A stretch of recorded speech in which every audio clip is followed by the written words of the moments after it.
This episode is brought to you by Accenture. When your advertising operations fall out of sync, everything else follows. Spotify and Accenture are working together to reinvent the rhythm of ad sales, using automation, analytics, and smarter workflows to simplify campaign delivery and access better data across the business. The result? Less time spent on operations, more time connecting brands with the moments and fandoms that matter most. Learn more at accenture.com/Spotify. Here's your report. Oh, thanks, Jane. I wish I could hire someone just like you. Try LinkedIn Hiring Pro. It's more than a job board. It's like the recruiter you always wished you had. Hiring Pro uses real-time insights to match your role to LinkedIn's unique network of professionals and delivers a short list of best fit candidates. You'll spend less time sorting applicants and more time talking to the right people. Let's do it. You're irreplaceable, Jane, but another you would be great. Hire right the first time. Post your job for free on LinkedIn today at linkedin.com/quality.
Entering a realm between the hidden and forgotten, a slipstream caught between realities, a secret museum of the esoteric, the private library of shadows, all taking place in a world forged from mystery and caught between logic and myth.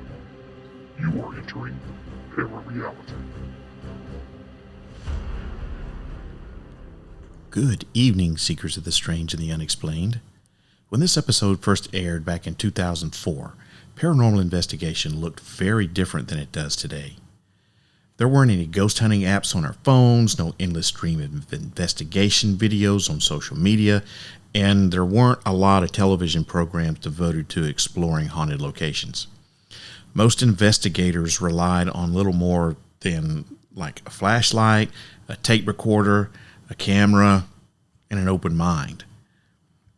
We were still trying to understand the phenomenon one personal experience at a time. Over the past 2 decades, though, technology has advanced dramatically.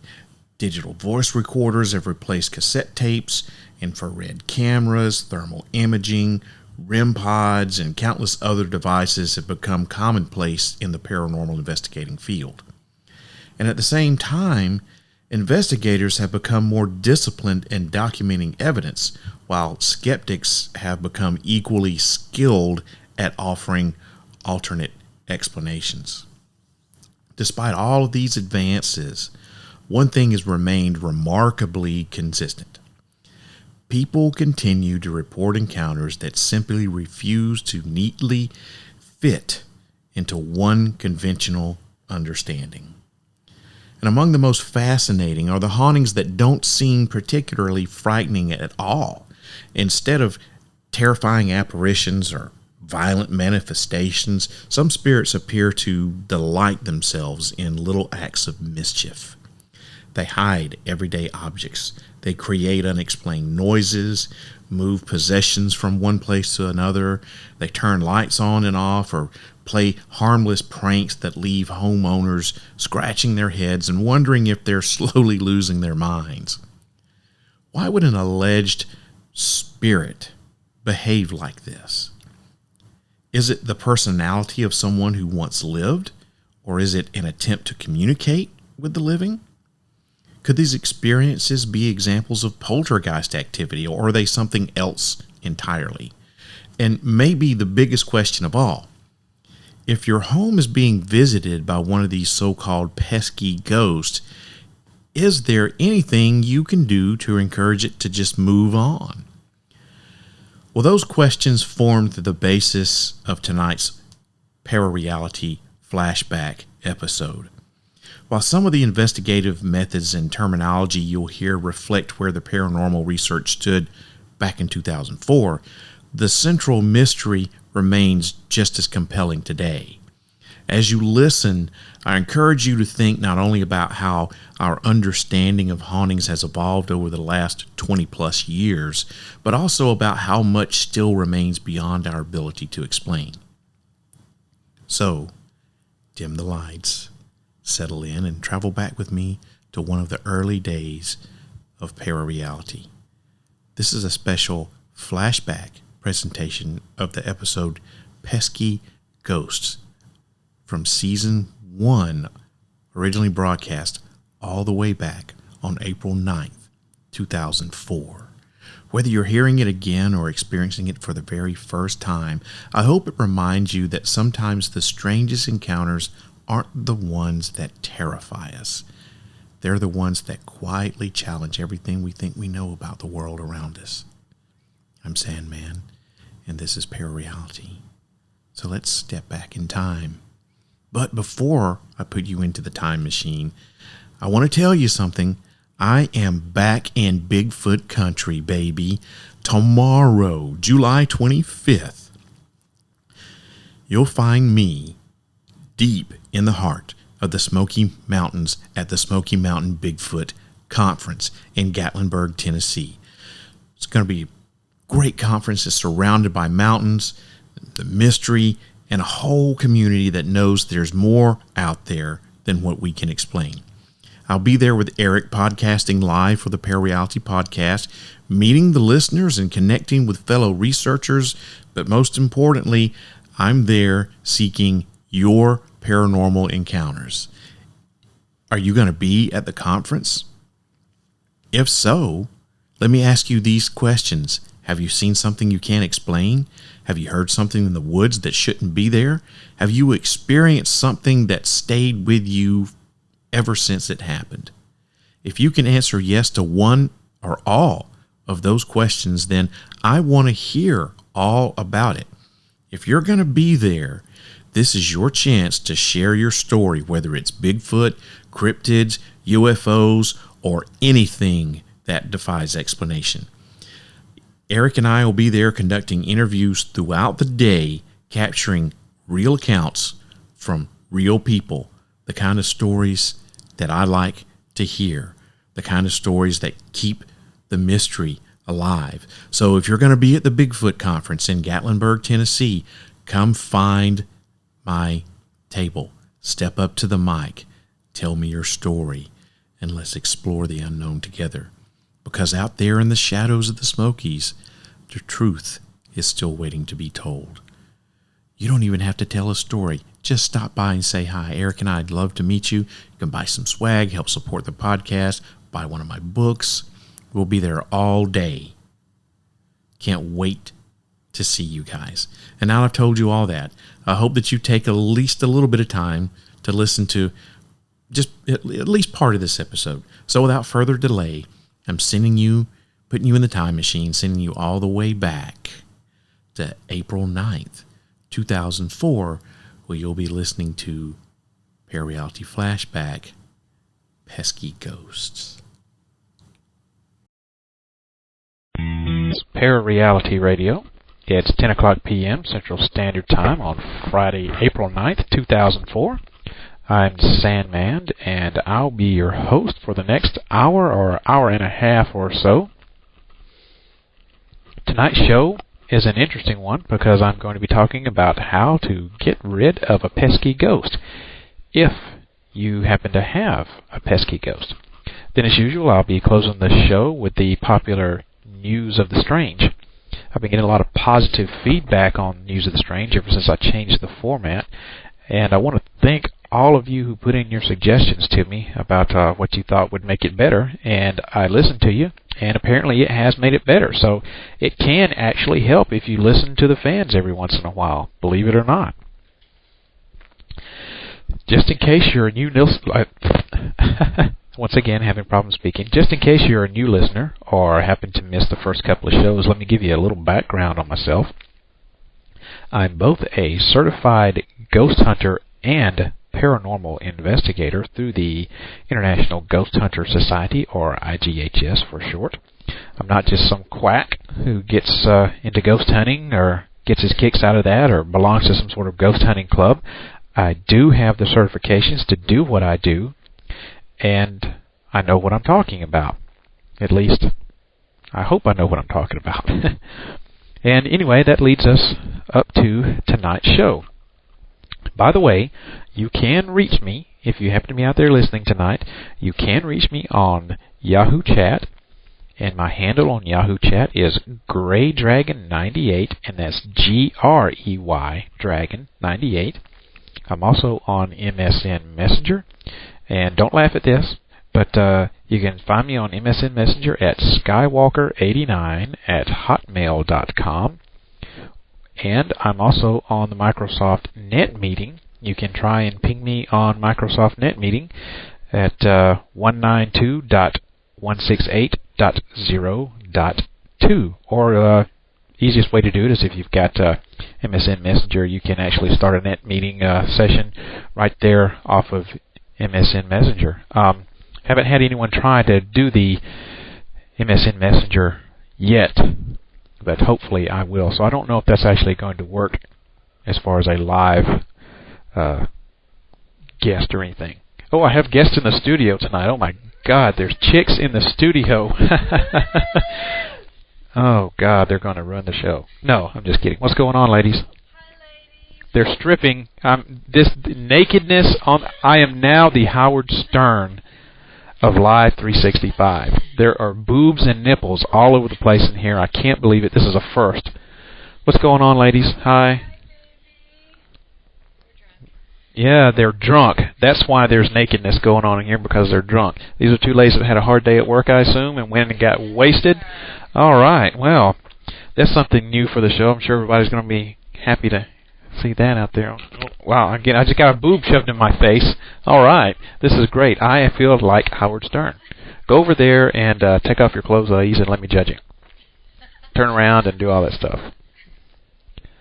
Okay. Oh, well, thank you. Thanks for the visit. I appreciate my one whole listener that's out there right now is appreciating this, too. Wish you could see it, Guy. I really do. There's boobs here. All right. Humongous breastises, too, I might add. This is great. A first on my show. This will be a huge draw. I ought to get lots of fan mail about this one. I'd better. Yeah. All right. I hope they heard that. All right. Well, okay. Let me do my show here. Okay. All right. Thank you, ladies. Okay. That was interesting. I can't even remember where I was at now. Whew, man. Okay. Well, I hope you enjoyed that. I know I certainly did. I had breastises all on my face. That doesn't happen. That's a first on the show. Anyway, I was talking about how you can get in touch with me, I believe, on Microsoft Net Meeting if you've got MSN Chat. Oh, my God. If you've got MSN Chat, just click on Start a Net Meeting in the MSN Chat window there, and you can get hold of me on Net Meeting. Or if you don't have MSN Chat, but you do happen to have Net Meeting on your computer, you can try and ping me. My IP address is 192.168.0.2. Or you can also, if you don't want to reach me by any of the other three methods, you can also just drop me an email at prradio@50g.com. That's the number 50, the letter G.com. prradio@50g.com. And the Sandman does happen to have a website up and running now. You can visit my website at http://pararealityradio.tripod.com. No www in front of it, just the HTTP. I started the show just a few minutes early tonight. I always get so nervous right before I start a show because, you know, I've been listening to my show for any length of time. You know, I was plagued with all kind of problems whenever I first got my show up and running, and I was always late getting on the air. So now that I've actually figured out how to do all this shit, I started it just a few minutes early tonight, just in case I had a problem. So anyway, enough of that. No more boobs in the studio. So before I begin the show, I want to, as usual, mention the official sponsor of ParaReality Radio, Vlad's Vault. Vlad's Vault can be found on the World Wide Web at www.vladsvault.com. Vlad's Vault is a horror movie review site. There you'll find lots of reviews of all kinds of horror movies, or you can, if you don't want to just simply read the reviews, you can post your own as a guest reviewer, one of the only sites that'll let a guest review their own, place their own horror movie review. They've also got links to other horror-related sites, and they have some great biographies and filmographies of some of your favorite horror actors. And they do have a nice collection of horror-related wallpaper for you to download. You can also visit the forum section of Vlad's Vault called horroropinion.com and state your mind. And the Sandman does have a forum thread over there on the Horror Opinion section. About halfway down the page, it's the ParaReality Radio thread. I haven't posted anything on it in about 3 weeks. Sandman's been busy, but I am going to post some crap on there for tomorrow. So if you want to look on the thread, please check it out. Have you been looking for a new way to read the Bible? Listen to music legend Johnny Cash read the complete New Testament on Spotify today. Let the Word of God come to life in a powerful new way by hearing it from one of the most distinctive voices in music. Choice Hotels get you more of what you value. Comfort Inn, it's calling your name. Save on the stay. Oh, and free waffles are yours to claim. Book direct at choicehotels.com. All right, time for the fan mail section. I always read at least one email, and I wanted to read this one. It's a very short one. This is from Vern. He is he's listening to the show in California, in Cerritos. I hope I pronounced that right, Vern. If not, forgive me for slaughtering it. Vern writes the following: I really enjoyed your show. I get it on Live 365. Don't get bummed out by people not being interactive. I'm sure that there are a lot of silent listeners who like your show. I look forward to future shows. And he goes on and says a couple of other things. Very nice, Vern. Last show I was a little bummed out because I haven't had anybody try and get in touch with me on the messenger or anything. Once or twice, but nothing's ever come out of it. But that's okay. I don't care too much about that. But I appreciate the kind words there, Vern, and I'm going to keep up trying.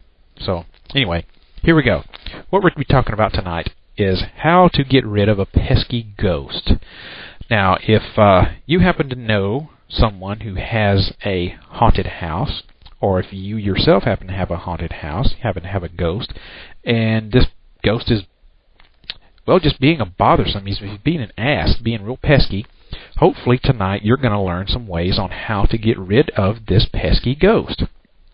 First of all, I want to say that I don't endorse the unwarranted removal of a spirit simply because you're scared or you're frightened. People fear what they do not understand, and naturally, the first thing they want to do is try to get rid of it or destroy it. A lot of people, they fear something, so they want to destroy what they fear.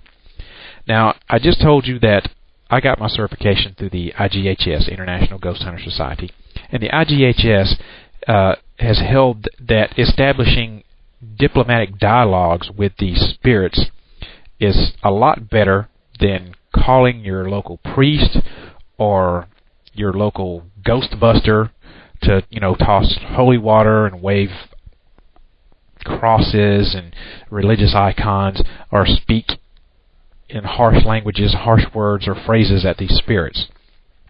What I would suggest is that some traditional myths are associated with these methods to expel malevolent spirits. These myths are simply that. They're myths, and they don't work.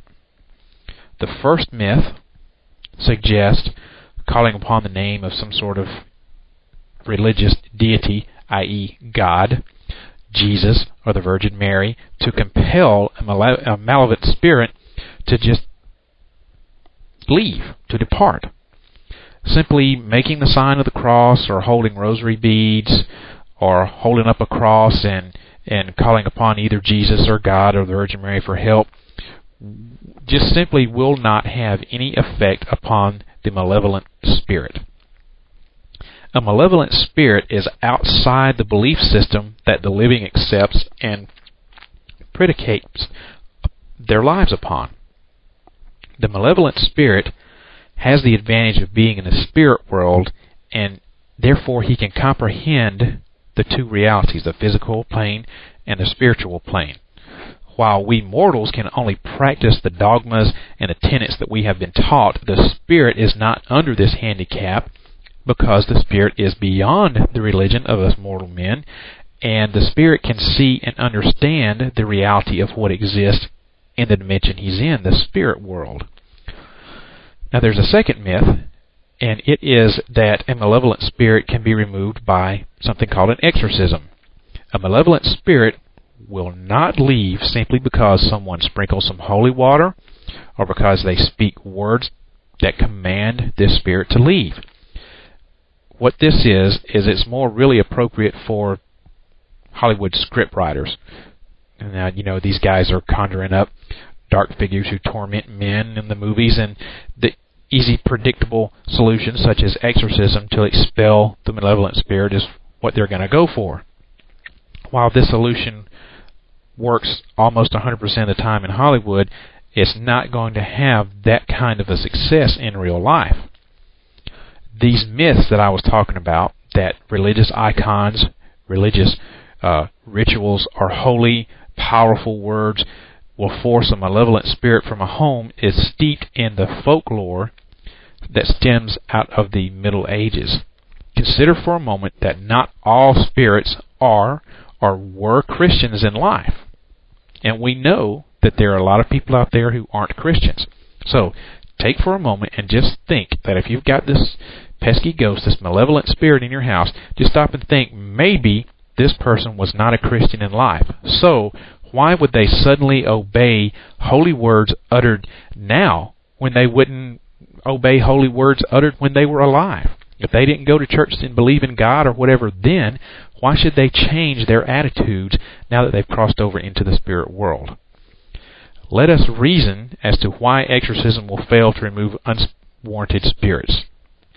Okay, first, what exactly is an exorcism? I'm not going to get into a lot of detail. So, the Sandman likes the KISS method to keep it simple, stupid, alright? Here's the dummied down version of what an exorcism is. Someone's authorized by the church to cast out unwarranted spirits.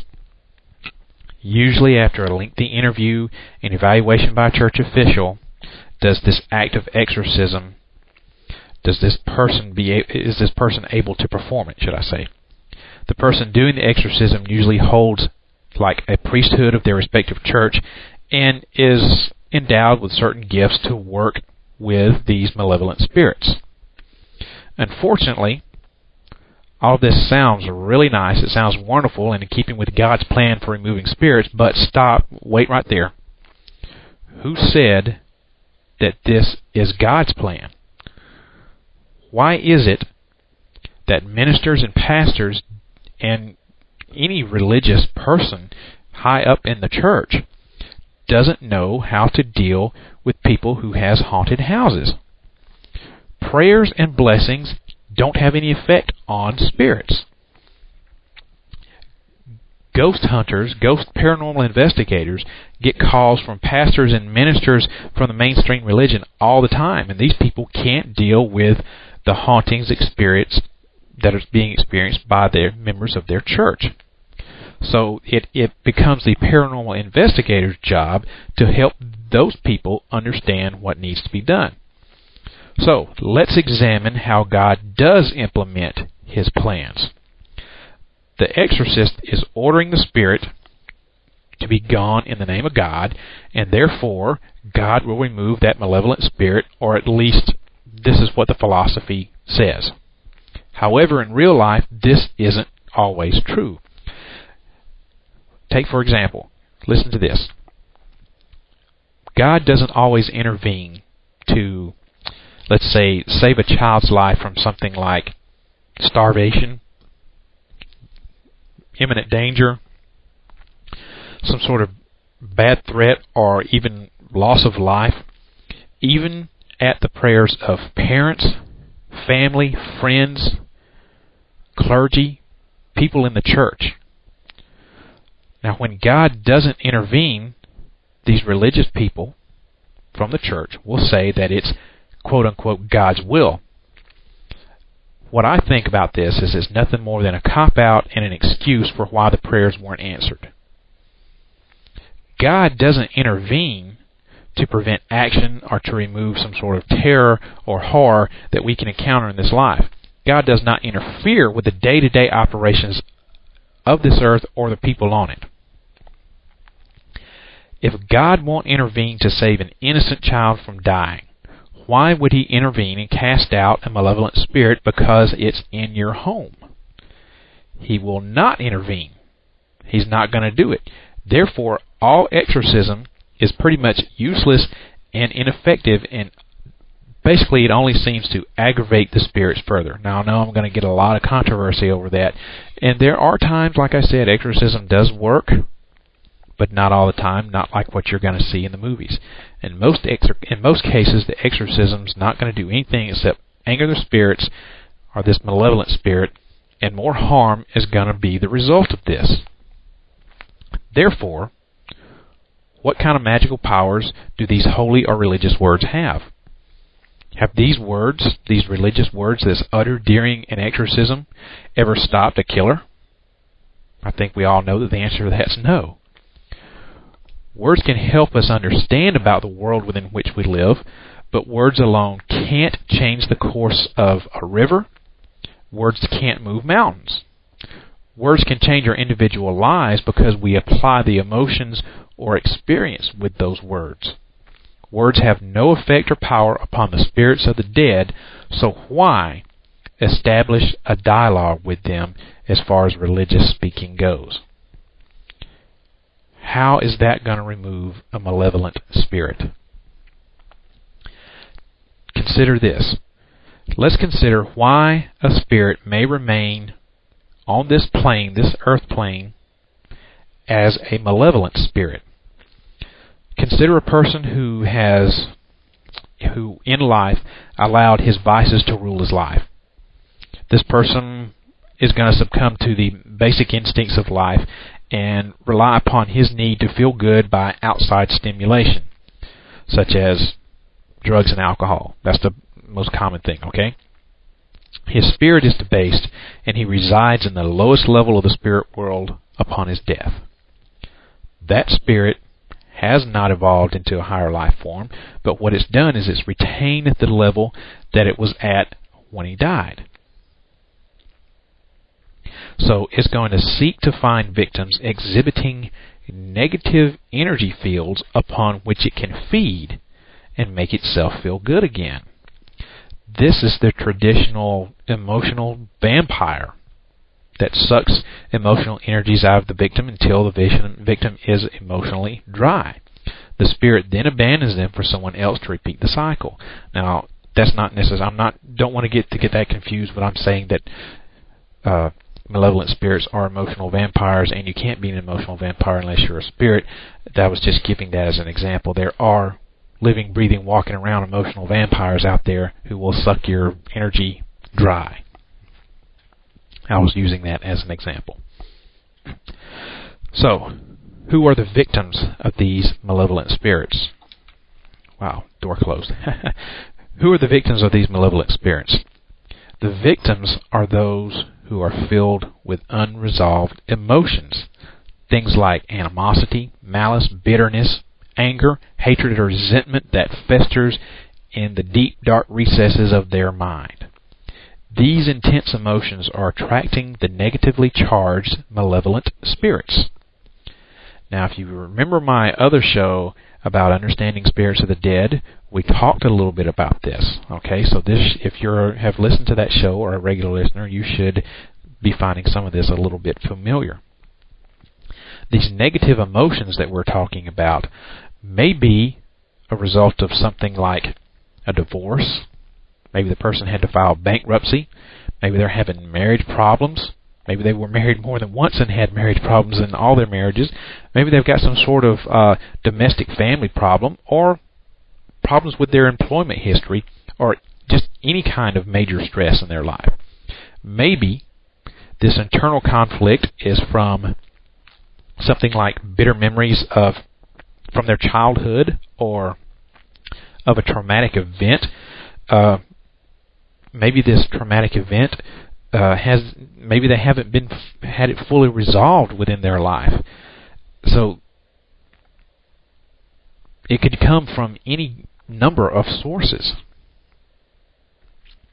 It's well documented that most exorcisms work for a pretty short time, and then the spirit activity seems to increase after this lull in the storm, so to speak.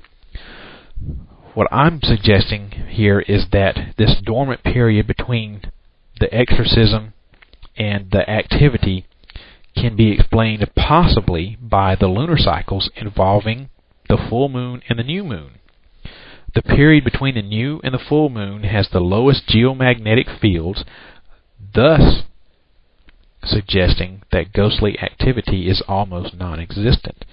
If you'll talk to any paranormal investigator, anyone who claims to be a ghost hunter or whatever, they will tell you that the moon phases, the moon cycles, directly affect how successful their ghost hunting outings go. The problems that arise from attempts to banish or exorcise a spirit suggest to me that a greater negative force is somehow coming into the home, and when it comes in, it's stronger than before. I do not believe that exorcism is always going to be 100% effective, because our laws and our practices do not bind the spirits of the dead. They've crossed over from this plane, and they are now able to understand more of what we accept on faith, and their knowledge suggests that what we believe in may not simply be the truth. It may not be factual. Exorcism is like using a Ouija board. It often allows unwanted malevolent spirits to enter the home. Now, if you talk to any good paranormal investigator that's worth his weight, that's worth his salt, he will tell you, don't use a Ouija board. Ouija boards are bad. You use a Ouija board, you invite these malevolent spirits into your home, and they will cause problems. This Ouija board that is being sold as a game, don't use it. Throw it away if you've got it. And if you have used it and you're not having any kind of haunting in your house, if nothing strange is going on, consider yourself lucky and get rid of that damn thing. Ouija boards are bad.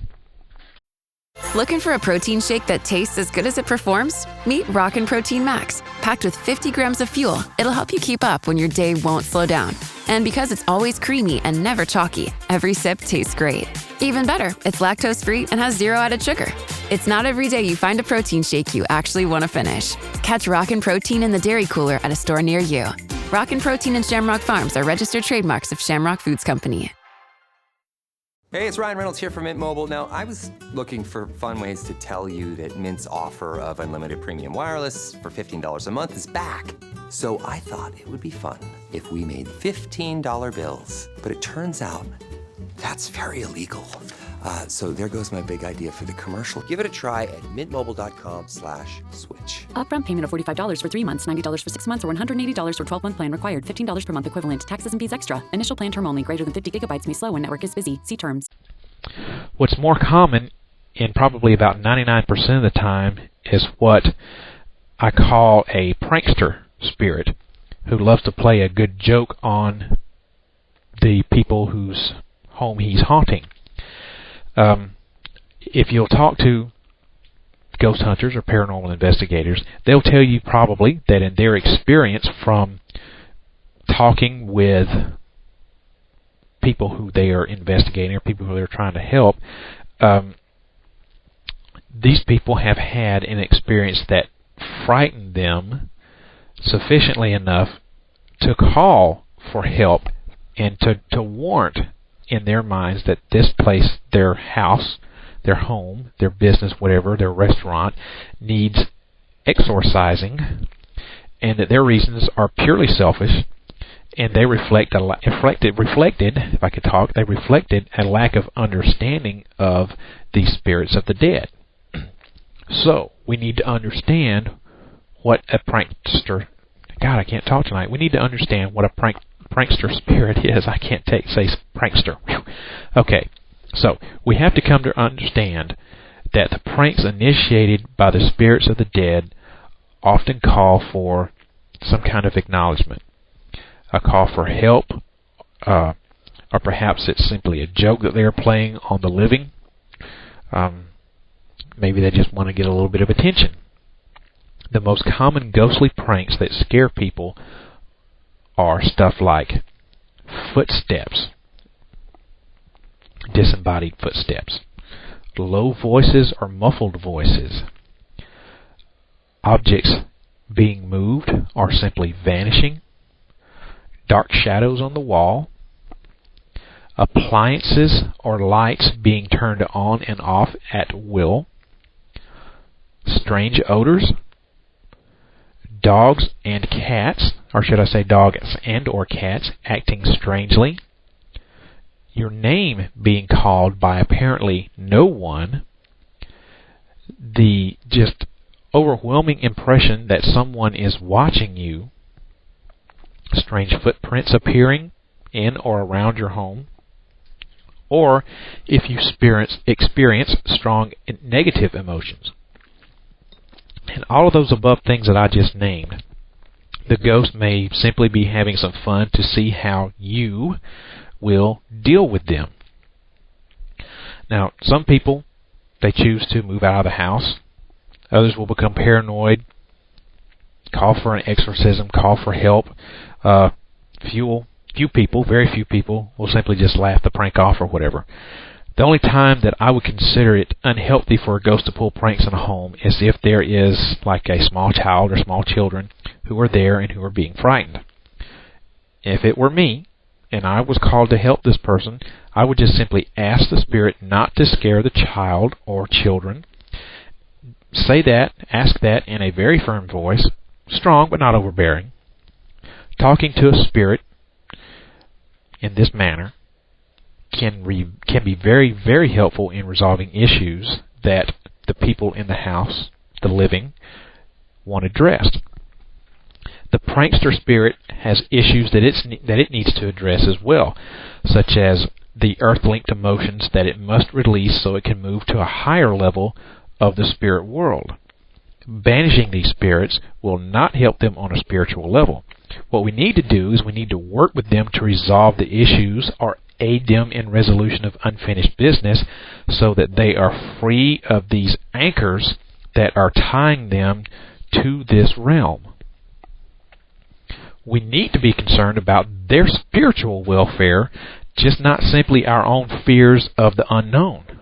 However, there is another kind of spirit who is not seeking help or resolution of issues, but it's simply a low-level malevolent spirit that takes pleasure in hurting others. Now, this malevolent spirit has a destructive behavior pattern that's going to harm or can cause harm to members of the household. Once a household member is attacked by this kind of malevolent spirit, the one that is attacked usually is going to go out, seek the name of a good priest who will conduct an exorcism, or they will contact their local paranormal investigator such as myself. We, meaning the church or myself, someone as myself, we will respond and we'll suggest that it's not going to do any good to hold an exorcism if we are a good paranormal investigator. Instead, what we got to do is we got to treat the cause, not the issue. I believe in cause and effect, and that the cause is not the malevolent spirit causing the negative activity, but the reasons that the spirit is drawn to that victim. The cause stems from the negative energy being broadcast by the individual because of some kind of deep emotional issue that they've got that's not resolved. Now, resolution does not come by applying the myths of the Middle Ages that represent outside changes or events, but to turn inside yourself for changes that will negate the negative energies being broadcast by this negativity. Very often, the person will not know that he or she is transmitting negative emotions because the transmitter of these emotions are buried deep inside of them. They'll expect bells and whistles when they call on someone to do an exorcism, but in reality, the truth is plain and is ignored by most people because it appears to be too simple to work and nothing else. Each of us acts like a beacon. We send out an emotional energy, and that energy can be positive or it can be negative. Malevolent spirits who feed on these negative emotions pick up on it, follow it back to its source, they find it, and they stir the pot, so to speak, and bring things to a boil. So if we want to heal, we must forgive and forget and then move on. We must forgive those who have hurt us and move past the pain to find some kind of emotional harmony. Forgiveness is the first step in healing our inner being and turning off this negative beacon. So, the key to removing pesky spirits is to remove the negative emotions buried deep inside of ourselves. We must not keep these destructive emotions buried, but simply let them go. The solution is within us, and only we can change how we feel or how we react to other people. We need to let go of emotional baggage and get on with our lives. We hurt no one except ourselves with these destructive emotional baggages. Remember the old adage that says, "A man thinketh, so he is"? We carry within us the forgiveness. The key is forgiveness that will unlock this catacomb that protects our emotional monsters. We don't want emotional monsters locked away in our minds because they will be a beacon to the low-level malevolent spirits who feed on these negative emotions. If we heal ourselves, we can get rid of those pesky ghosts. We carry the key that will remove pesky ghosts from our homes, and the key is not an outside force, but it's an inner force. So if you are experiencing a haunting, or if you know someone who is experiencing a haunting, and it's a pesky type ghost where you have things disappearing, appliances and light switches on and off at will, instead of calling for an exorcist, look at yourself or whoever is experiencing this haunting, talk to them and get them to look within themselves first and find out what kind of negative emotions they could be throwing out there for these pesky spirits, these malevolent type spirits, to pick up on and move in for the kill, so to speak. That is the first step. It should always be the first step in any type of haunting where you feel that the ghost is trying to screw with you. Now, you know, not all hauntings, if you follow anything that had to do with ghosts and hauntings, which I think most people have watched or read something some point in their lives, not all hauntings are things where you've got disembodied footsteps and things disappearing and lights turning on and off at will or whatever. A lot of them are these tape-recorded hauntings where there's a scene that plays over and over and over again, and a lot of the hauntings are only at certain times of the year or certain times of the month or certain times of the week or whatever. But if you have a haunting in your home that is occurring and reoccurring again and again and again, every night, every couple of nights, whatever, and is this pesky, malevolent spirit that's hiding things from you, that's flicking lights on and off, playing all these tricks and everything, or even if someone is, you feel attacked by this malevolent spirit, first thing you need to do is find out what kind of negativity you're throwing out there, what kind of negative energy forces you're releasing out into wherever, and Forgive and forget, like I said. Heal yourself within. Display positive emotions. And maybe that spirit will go away. That should be the first thing that you should try to do before you just automatically call for an exorcist. Now, for those of you who are regular listeners, you know that this show is about more than just ghosts and hauntings. But if you want to know more about this kind of thing here, just keep on listening, because I have a few more of these topics like this from time to time, because after all, I am a certified paranormal investigator, and I am a certified ghost hunter. Whoop-de big freaking do, okay? So I'm going to have more topics like this on from time to time. It's not just going to be all about, cryptozoology and the Lumbee Indians and everything, which, by the way, is still a very popular topic. And thanks for all those people who listen to that Lumbee Indian show, by the way. Okay, so that was my little spill on pesky ghosts. It's going to be a short show tonight. Gosh, it's only been going for about half an hour. So instead of an hour and a half long show, it looks like we're going to have an hour show tonight, which is quite short for me. Usually I go a little bit longer than that. I'm a little bit long-winded for all you fans out there who happen to listen to this show more than one occasion. So let's move on to... throat was dry. Had to get something to drink. Let's move on to News of the Strange. Now, you know that I've changed my News of the Strange format, and I've been reporting more on stuff like paranormal events and have one paranormal story and one halfway scientific type story. Well, this is something tonight. My lead story is kind of falling into both of them. Both categories there.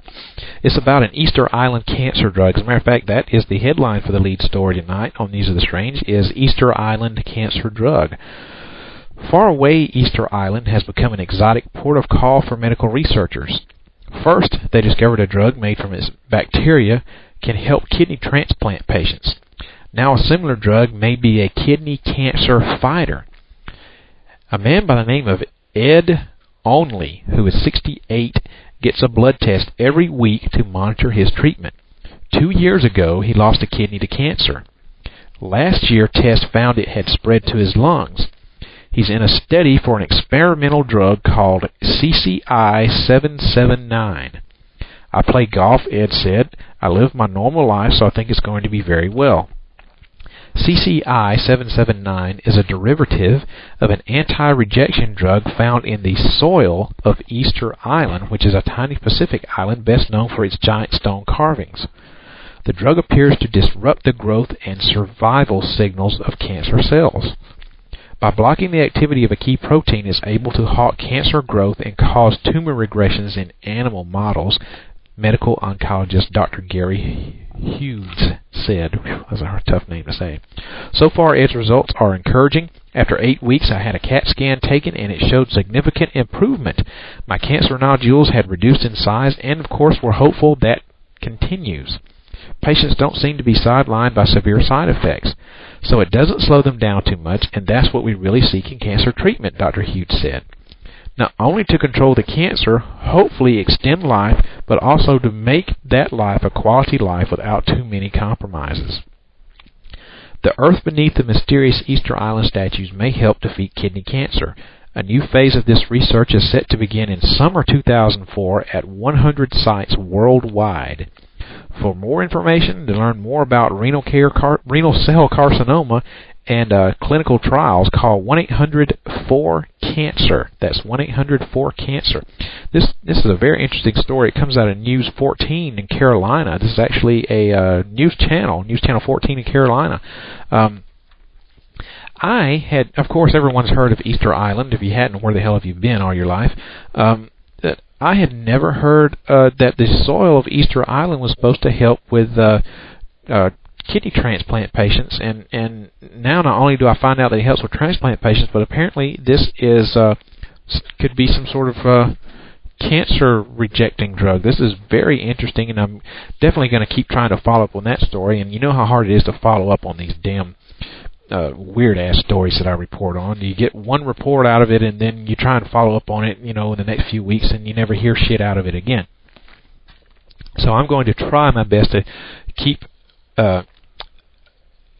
following this because if you're a fan, you also know that I am in the healthcare profession, and I feel like this is something I probably should know. I can't believe I hadn't heard of it before, but oh well. All right, that kind of would fit into I kind of double fit that into my mainstream / paranormal categories right there. It's been a kind of slow news week this week. Not really a whole heck of a lot to report on. I do happen to have, though, some frivolous lawsuits out there, and everyone that's a fan of News of the Strange knows that I always have a frivolous lawsuit or two. Well, I've got about 3 or 4 or more frivolous lawsuits tonight. Listen to this.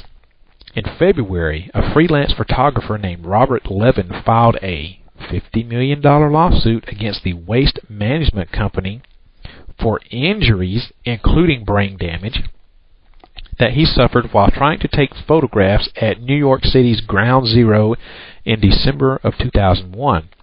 Levin had surreptitiously climbed atop one of the company's garbage trucks to get a better vantage point when the driver pulled away, causing Levin to fall, which Levin now says showed Waste Management's, quote, failure to respect my rights as a pedestrian, end quote. Now, this stupid fucker crawled up unnoticed onto a garbage truck, wasn't supposed to be there. Garbage dude didn't know he was there, and he pulls off, so the guy falls. And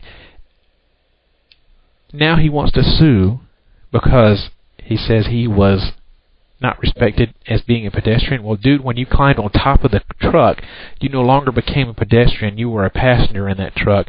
And if the guy didn't know you were there, it's your own damn fault. You weren't supposed to be there anyway. You knew it. You're just looking for a free ride. I hope they fucking run over you with a garbage truck, you freaking dumbass moron. According to the New York State Police, a man by the name of Stephen Papadrake, no, it's not Papa Drake, Papadake, what a weirdo name. Stephen Papadrake, 17, yeah, here's a real winner. He was speeding, going 80 miles per hour in a 30-mile-per-hour zone. This is killing me right here. You've got to listen to this. He was going 80 in a 30 and passed multiple cars illegally. And this all happened on the morning of April 29th of last year, 2003. So we're talking about a year ago. And he eventually lost control of his car, crashed, and died as a result. Thank God he freaking died, okay? And in January of 2004, Papadake's parents filed a lawsuit against the last driver that Stephen was illegally passing, who they said had veered to the left, causing Stephen to leave the road and crash. Now, mind you, the lawsuit made no reference to the police's conclusions, specifically that the kid was doing 80 miles per hour in a 30-mile-an-hour zone. That's, 50 miles an hour over the posted legal speed limit? And like I said, thank God this idiot freaking died. I mean, you guys know that I can't stand stupidity, and this was stupid. As far as I'm concerned, the guy got what he deserved. He freaking died. And so what if the guy that was driving the last car that he was passing, so what if the guy was going to make a left turn or something? You know, when you're doing 30, or when you're sitting still getting ready to make a turn, and some stupid bastard comes up doing 80 behind you, you know, it's kind of hard to see and react quickly. So, you know what? Stephen Papadake, he's dead. He got what he deserved. I hope he's happy with himself wherever he's at. He's probably one of those damn malevolent spirits we were talking about. He's going to try and come haunt my home. Well, guess what, buddy? I'm not scared of you. Bring it on. Fuck you. You're dead anyway. What can you do to me, right? Piss off. Okay. Another frivolous lawsuit. On the morning of July 7, 2001, a vandal tossed a detergent into the fountain in Central Park in Duluth, Minnesota. This produced a massive, continuous mountain of bubbles. About 4 hours later, a lady by the name of Kathy J. Kelly walked by this still foamy mound and failed to steer clear far enough and fell on the slippery sidewalk, and she suffered several injuries, including, eventually, says the report here, gangrene. Yuck. She sued the city for not having cleaned the fountain or roped off the area. Now, remember, this happened in 2001. Now, in March of 2004, A jury ruled in her favor, finding that, listen to this shit, 30% of the fault was hers for getting too close, but that 70% was the city's. The jurors were not allowed to assess the fault of the original vandal. So it's the city's fault that a vandal illegally dumped some soap suds or some soap in a fountain, causing bubbles to come out of it. It's the city's fault because they're vandals. That doesn't make any damn sense to me whatsoever. And nobody except her made her walk that close to the mound of bubbles. If she had been paying any attention, if she wasn't such a dumbass, she would have known that, hey, it's soap. Soap is slippery. I might hurt myself. Whatever she got gangrene of, it doesn't say if it rotted off and they had to, do any amputations, but I certainly hope it was a leg or a foot so that stupid bitch can't walk again, because she doesn't need to be up walking around. She's damn stupid. She needs to get they need to put her in a freaking wheelchair and leave her in the damn house somewhere. Jesus Christ. These lawsuits like this, man, are what's helping this damn world just go to hell, straight to hell. We're going to hell because of people like this stupid bitch. Okay, let me get off my soapbox here.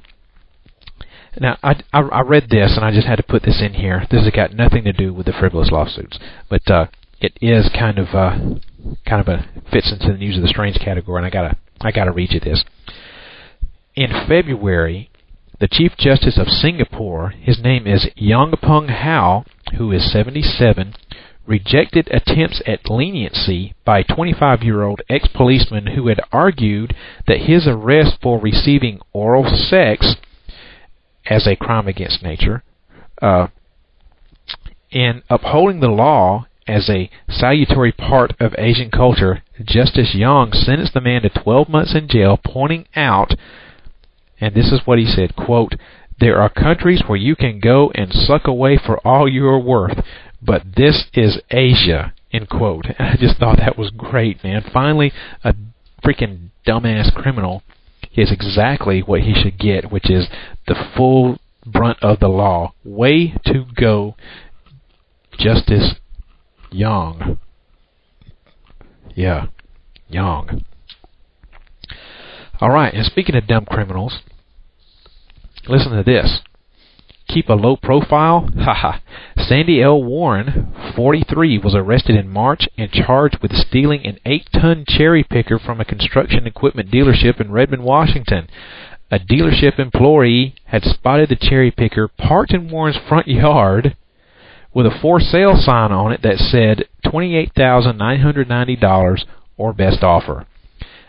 And Ronald Plaster, 21, and Amber Plaster, 20, were arrested in Meadville, Pennsylvania in February after an investigation of sexual assault against 2 teenagers. The investigation was started when Amber walked into a police station and asked, just simply out of curiosity, whether it was legal for a 21-year-old man to have sex with a 15-year-old girl. Now, there are 2 dumbass motherfuckers right there. The first dumbass would happen to be Mr. Ronald Plaster for having sex with a minor. I'm all for a young piece of ass if you can get it. Just make sure it's a legal young piece of ass. Anything that's under 18, you are a perverted bastard, and you should be castrated after a long stint in prison. And the second dumbass is Amber Plaster. Why is she a dumbass? Number 1, because she knew this was happening and she went along with it. And number 2, because she went to a police station and asked that dumbass question. You know, if you're going to be a criminal, you shouldn't be a dumbass. But you know what? That's why we have criminals, because there are so many fucking dumbasses that they can't get a legitimate job because they're too what? They're too fucking dumb. And my last story with News of the Strange tonight, I'm filing this under the undignified death category. Listen to this. An 18-year-old man drowned near Eudora, Arkansas in December when he accidentally fell into a pit of water while attempting to drown his pit bull, which he thought was too old and docile. And the man's father also drowned when he jumped in to save his son. The dog did survive, however. Now, look, there are two dumbasses right there. Well, I'll take that back. There's one dumbass. The father, I'm not going to call him a dumbass. I mean, he tried to save his son. His son's a dumbass for trying to drown the dog. If you don't want the dog anymore, give it away, okay? Just give it the fuck away. Don't take an innocent, I don't care who you are, don't take an innocent life. Especially a poor defenseless animal. I know it's a pit bull. Dangerous pit bulls. No, not all pit bulls are freaking dangerous. Shit, ferrets can be dangerous too, but you have people who have ferrets. Millions of people have ferrets, and you know what? Out of those millions of people who have ferrets, I'm sure more than half of them get attacked by their damn ferret because they're being mean to it. So, dude got what he deserved. His dad, I'm sorry, man. You tried. You shouldn't have been dead, but your son deserved it. And in December, when a construction trench collapsed in New York City in December, a worker was buried up to his neck and emergency crews were summoned, but before they could arrive, listen to this, a co-worker manning a backhoe, you know what's coming, don't you? You can tell. This is being telegraphed from a mile off. A co-worker manning a backhoe tried to dig him out. Are you ready for this? Do you know what it is? Come on, take a guess. That's right, you guessed it. The dude accidentally decapitated the guy that was buried. Now, I'm sorry this dude is dead. I really am. That is really a bad way to go. He probably would have been okay if the dumbass driving the backhoe wouldn't have taken his head off, maybe? I mean, okay, I'll give kudos. The guy was trying to do a good Samaritan deed. He was trying to save poor boy. But, once again, if you're a dumbass and you don't know what you're doing, you should just stay inside. Stay at home. Draw freaking welfare. We got lots of people, we got lots of dumbasses who are on welfare, and you got to give it to them a little bit of credit anyway, because they are dumbasses and they know they're dumbasses, but they choose to stay inside and away from everybody else. Dude, I'm sorry you're dead, and the guy driving the backhoe, I know that's a traumatic thing for him, but collect some welfare, stay at home. Do us all a favor. Whew, man. Well, that does it for my show this evening. That was... I gotta get something to drink again. My throat is so dry. Okay, that's a little better. That's it for my show this evening. I hope you enjoyed the show. And if you have a bothersome ghost or know someone who's got one of these pesky ghosts, I hope that you learned something that will help you out in getting rid of it and dealing with it. Now, my next live show is going to be on Friday, April 23rd at 10 o'clock p.m. Central Standard Time right here on Live 365. The topic, I think, for the next show, I thought about it, and I'm going to try something different, and this is probably going to just backfire on me. The show is probably going to blow chunks. I'm going to try and have an open mic night. So if you listen to the show, if you got people who listen to the show, get them all together to listen to the show on April the 23rd, and I'm just going to have an open mic night, and I want some people to freaking message me, call in, and ask me some questions, ask me anything. Now, I'm going to have something just in case this doesn't work, so I'll have some sort of surprise for you. But I'm going to try an open mic night. I'm just going to ramble and talk, and hopefully somebody will message me or try the Microsoft Net meeting, and let's see if this damn thing is going to work. Okay, so I'm going to have an open mic night next show, which will be April 23rd, 10 o'clock p.m. Central Standard Time, right here on Live 365. Please, guys, please remember to visit my website, http://pararealityradio.tripod.com, or drop me an email at prradio@50g.com and let me know what you think about the show. Go to my forum, which is on horropinion.com, ParaReality.com. Halfway down the page, you'll see the ParaReality Radio thread. Click on that, or you can go through it through Vlad'sVault.com. Here's my plug for my official sponsor, Vlad's Vault. Can be found www.vladsvault.com. They're on the World Wide Web. It's a horror movie review site where you can read reviews or post your own. They've got links to other horror-related sites and biographies and filmographies of some of your favorite horror actors, along with a nice collection of horror-related wallpapers for you to download. Don't forget to visit the forum section, sign their guest book. Let them know what a great site that they've got over there, and be sure and tell them that the Sandman sent you. They have gotten a few referrals from me so far, so be sure and tell them the Sandman sent you, okay?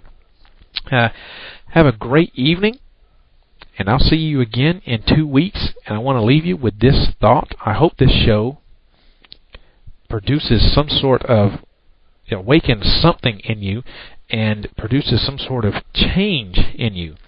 And remember, if you wish to change, all of you must lift the veil of ignorance that has been cast over your eyes. Only then will you see the true power of the universe. Everybody, have a wonderful evening. I will see you next week, next Friday, April 23rd. I will see you in 2 weeks at 10 o'clock p.m. Central Standard Time, right here on Live 365. Well, I hope that you enjoyed tonight's episode of ParaReality Flashback. Now, I'll be dark next week because I'm going to be taking a break after coming back from the Smoky Mountain Bigfoot Conference in Gatlinburg. But ParaReality will return on Friday, August the 7th, 2026, so make sure you tune in, and find out. I hope that this podcast opens up your mind to new ways of thinking, expands your consciousness, and produces a change in the way you see the world. If you wish to change, you must lift the veil of ignorance that has been cast over your eyes. Only then will you see the true power of the universe. I hope that you have a wonderful evening and a great weekend, and I hope that if you're going to be at the Smoky Mountain Bigfoot Conference tomorrow, you'll come find me and Eric and say hi or maybe tell us your story. Good night, everybody. I'll see you again in a couple of weeks. If you wish to change, you must first lift the veil of ignorance that has been cast over your eyes. Only then will you see the true power of the universe.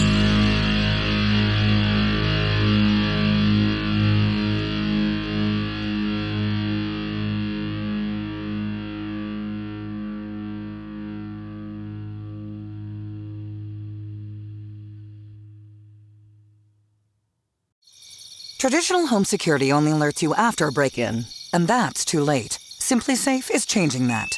Stop. This is SimpliSafe. Police are on the way. We don't just alert, we stop crime before it starts. SimpliSafe, plan starting around $1 a day. Save 50% on your new system with professional monitoring at simplisafe.com/Spotify or with promo code Spotify. Outdoor deterrence requires a SimpliSafe Active Guard outdoor protection plan starting at $49.99 a month. Visit simplisafe.com/licenses for alarm license information. Tennessee 2012.